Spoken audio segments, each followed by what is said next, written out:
Bonjour à toutes et à tous, bienvenue dans ce deuxième point de presse consacré au Vendée Globe 2012-2013. Début mouvementé pour les 20 solitaires de cette course autour du monde. En effet, 2 semaines seulement après le départ des Sables d'Olonne, 30% de la flotte, dont 20% sur ennui mécanique, a été contraint à l'abandon. Alors, Marc Guillemot, Safran, rupture de quille, Quito de Pavan, Groupe Bell et Louis Burton, Bureau Vallée ont heurté des chalutiers, collision avec des chalutiers. L'anglaise Samantha Davis, Savéole, a dématé. Jérémy Bayou, Maître Coq, a connu des problèmes sur sa tête de Veranki qui a cassé. Et Zbigniew Gutkowski, c'est difficile à prononcer, Zbigniew Gutkowski, le Polonais, eh bien, a eu une défaillance de pilote automatique, ce qui l'a contraint bien évidemment à l'abandon. Mais maintenant, place aux images et place à ce début, à cette première semaine de course particulièrement agitée.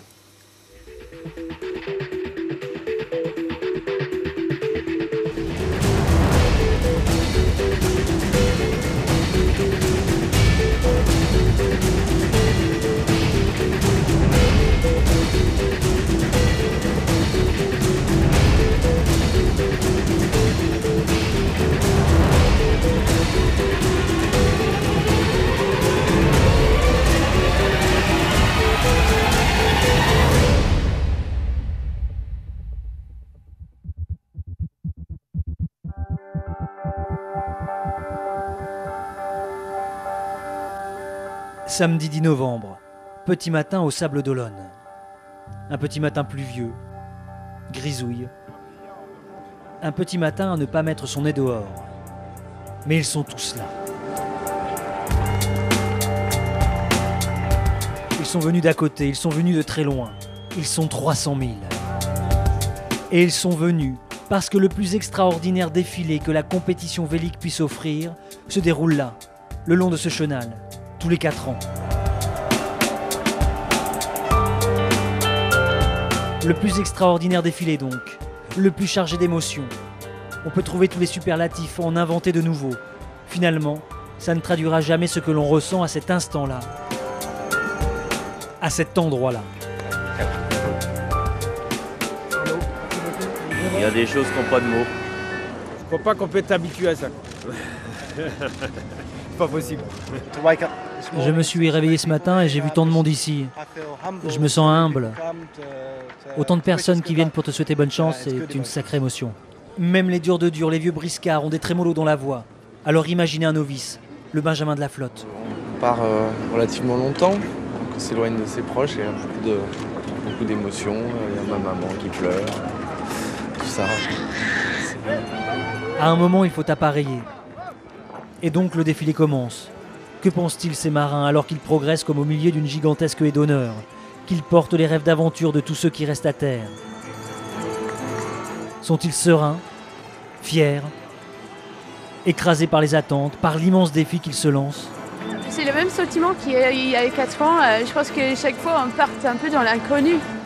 Ou sont-ils simplement déjà concentrés sur les manœuvres qui doivent les emmener un peu au large, sur la ligne de départ? Je suis ready to go, concentré, déterminé, un peu tendu, mais serein. Voilà. Et pas mécontent de partir. On n'en sait rien de ce qui se trame dans les crânes le long du chenal. Mais on sait simplement qu'une fois franchi, la course commence déjà.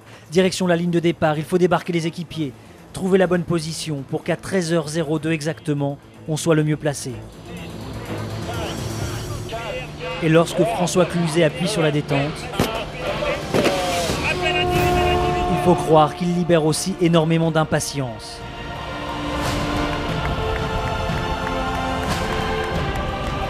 Cinq coureurs, et pas des moindres, volent le départ. Oui, volent le départ. Ils sont partis pour 3 mois et ils volent le départ comme pour une régate entre 3 bouées. Hormis Gutkowski, le Polonais, il n'y a que des cadors.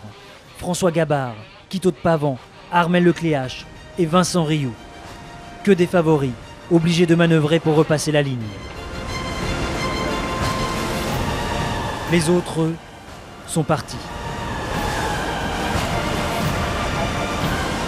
Les à bien y regarder, il y a comme un détail qui cloche. On compte sur nos doigts. Normalement, ils sont 20. Et il n'y en a que 19 à s'élancer. Il en manque un, Bertrand de Broc.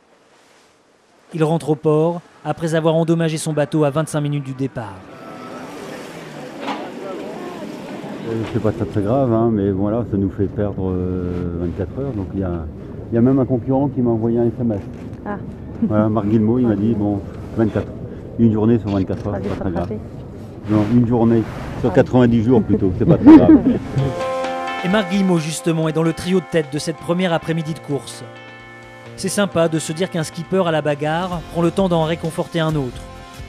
Mais ce qu'il ne sait pas encore, c'est que du réconfort, c'est lui qui va en avoir besoin. Et rapidement.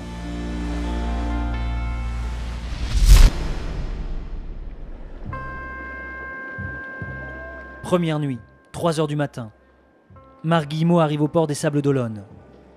Il a navigué en tout et pour tout 4h43, moment où il entend un double bruit, un double choc, le bateau se met à agiter et perd d'un coup 5 nœuds de vitesse. Marc Guillemot a perdu sa quille. L'issue ne fait aucun doute. C'est vrai que j'en faisais une priorité cette année. Donc ouais, très déçu. Très déçu. Mais bon, voilà. Quelques applaudissements bien tristes ponctuent l'annonce de ce premier abandon. Mais 2 heures plus tôt, d'autres ont aussi égayé la nuit. Des applaudissements pour Bertrand de Broc qui, pour ainsi dire, prend enfin le départ. Poufi, j'espère que c'est la bonne, hein. Mais bien sûr que c'est la bonne. Et Bertrand de Broc s'élance ainsi avec 240 000 de retard sur le leader. Un leader au moment où il appareille, qui est le genou plein de promesses et de fougue de la flotte, François Gabard. Et il est clair qu'il ne va pas lâcher le morceau comme ça. En direct de Massif. Voilà ce que je voulais pas. Vous voyez, ça mouille encore. Je vais juste vous montrer.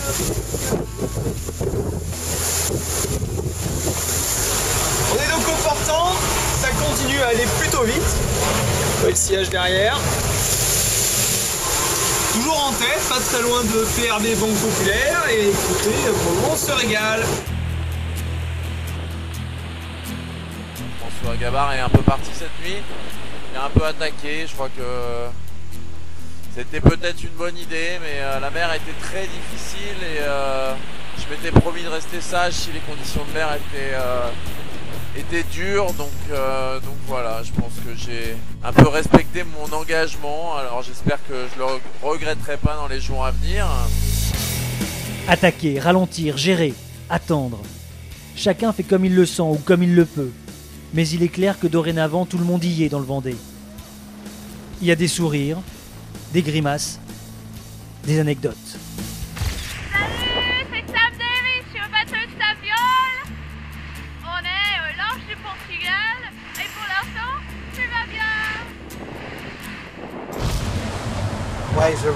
Le temps est très mauvais. Je ne suis pas aussi bien placé que je le voulais. C'est difficile. J'ai eu plusieurs situations merdiques dans la nuit.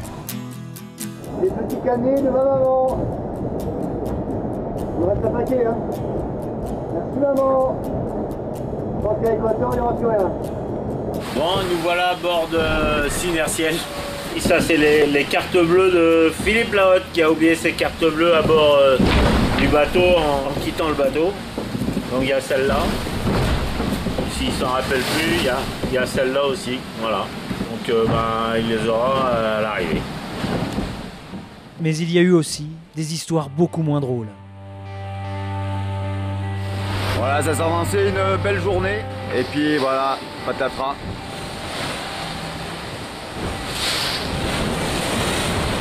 Un chalutier qui était passe-tout à IS. Je dormais. Les 10 minutes que je dormais. Et voilà, j'ai eu une collision avec ce chalutier. Par miracle, le mât est toujours en place. J'ai plus de haubans. Voilà, j'ai fait un petit gréement de fortune pour que ça tienne.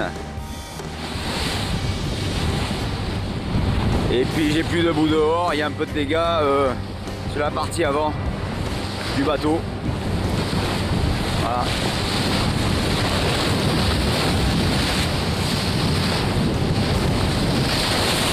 Voilà Le Vendée Globe 2012, ben, il s'arrête. Pour moi, pour Groupel et pour tous les gens qui me suivaient sur cette aventure. L'accident bête, trop bête. Je suis désolé. C'est plutôt nous qui sommes désolés pour lui. Car il faut croire que le sort s'acharne, qu'il n'ira jamais bien loin des Sables d'Olonne. Il y a 4 ans, après 28 heures de course, Quito dématé. Et là, après 3 jours à peine, cette collision bête avec un chalutier qui n'a pas actionné son système de positionnement. Des mois de boulot, des années qui s'annulent, sur un coup de malchance. Et dans le port de Cascaïs au Portugal, les images rendent compte de l'étendue des dégâts, bien plus que celles faites à bord.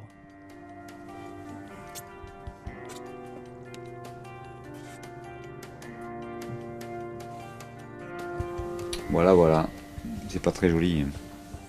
Mais bon. J'ai trouvé les techniques. C'est étonnant comment on trouve toujours des solutions à tout. Même quand c'est panique à bord. J'ai ramené le bateau et évidemment je peux pas naviguer, je peux pas faire le tour de la planète avec un bateau dans cet état là. Et donc ben voilà, il n'y a plus de Vendée Globe. Je sais pas si c'est moi qui veux pas le Vendée Globe ou si le Vendée Globe qui veut pas moi. Mais en tout cas, voilà, ce sera pour les autres. Les autres, ils sont donc dorénavant 18. Et ils sont emmenés par François Gabard. Il a 2 énervés qu'il talonne, d'une 50aine de milles. Armel Lecléache et Bernard Stamm. Et un autre, Vincent Rioux, un peu plus décalé dans l'ouest. Car figurez-vous qu'il y a eu un passage de front, les premières décisions stratégiques. Et pour bien comprendre ce qui se joue, il faut aller chez Maître Vincent. Alors là, je vais vous présenter mon petit intérieur. Bonjour. Voilà, ma table à cartes. Ce qu'il faut voir, c'est que nous, on a un petit peu de retard là-haut. On a une centaine de milles de retard par rapport à Massif qui est ici devant, qui est en tête. Maintenant, c'est pas gagné, mais rien n'est perdu. Et pourquoi rien n'est perdu? C'est parce qu'entre Massif et PRB, il y a 120 milles de latéral. Décalé ou pas, aucun d'entre eux ne mollit. Ça brasse, ça mouille, ça bastonne, peu importe. Personne ne lâche rien. Ils ne doivent pas trop se ménager, ni les hommes, ni les bateaux. Mais c'est derrière qu'on casse. Voilà encore un abandon, un problème technique en tout cas sur le bateau de Wilberforce. J'espère que ce sera pas un nouvel abandon. Malheureusement, c'en est un. Après Quito de Pavan, Louis Burton, le Benjamin de la flotte, aborde un chalutier. À croire que la loi des séries s'abat sur la course. Au banc endommagé, il rebrousse chemin direction les Sables d'Olonne pour réparer, puis abdique. Et dans la nuit de jeudi à vendredi, la liste s'allonge encore. La pimpante et toujours positive Samantha Davis démate. On était peut-être à 60 000 l'un de l'autre, dans des conditions très dures. Donc j'espère que tout ira bien pour toi pour rentrer, Sam. En tout cas, moi je suis déjà vraiment déçu pour toi. Et puis je perds ma voisine de jeu. Et puis la course est une très belle animatrice. Donc bon courage pour rentrer, on t'embrasse fort. La seule femme du Vendée abandonne.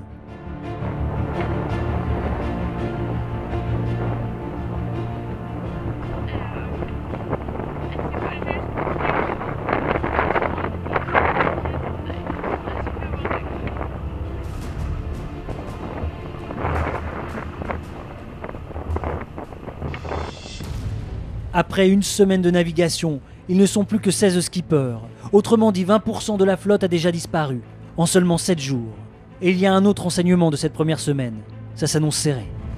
Si vous regardez là-bas à l'horizon, je pense que vous verrez rien, mais il faut me croire, je dis pas de mensonge.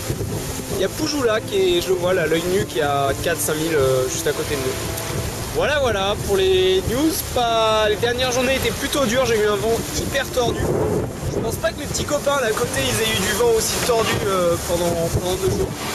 Je sais pas ce que j'ai fait de mal, j'espère que ma punition c'est terminé. Sa punition ? François Gabard a laissé le leadership à Armel Lecléache. Et avec Bernard Stamm, ils se tiennent tous les 3 en 25 000. Mieux, les 6 premiers sont séparés de moins de 100 000.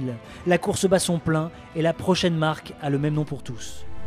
Et ben voilà, on essaye de faire de la vitesse en direction de l'équateur. Actuellement, 9 skippers ont franchi l'équateur. Alors, dans l'ordre, Armel Lecléache, François Gabard, Vincent Rioux, Bernard Stamm, Jean-Pierre Dick, Alex Thompson, Mike Golding, Jean Lecam et Dominique Wavre. Derrière, le reste de la flotte tente de s'extirper du fameux poteau noir, cette zone située près de l'équateur, où en 20 minutes vous pouvez passer de grains, de vents violents et d'orages à un calme plat avec une absence totale de vent qu'on appelle en langage maritime la pétole. Au dernier pointage, Armel Lecléache devance François Gabard de 54 000, Vincent Rioux de 63 000, quatrième Bernard Stamm à 66 000 du leader et cinquième Jean-Pierre Dick à 73 000. Cette émission est maintenant terminée. Je vous remercie de l'avoir suivie et je vous donne rendez-vous dans 15 jours ou peut-être la semaine prochaine si l'actualité l'exige.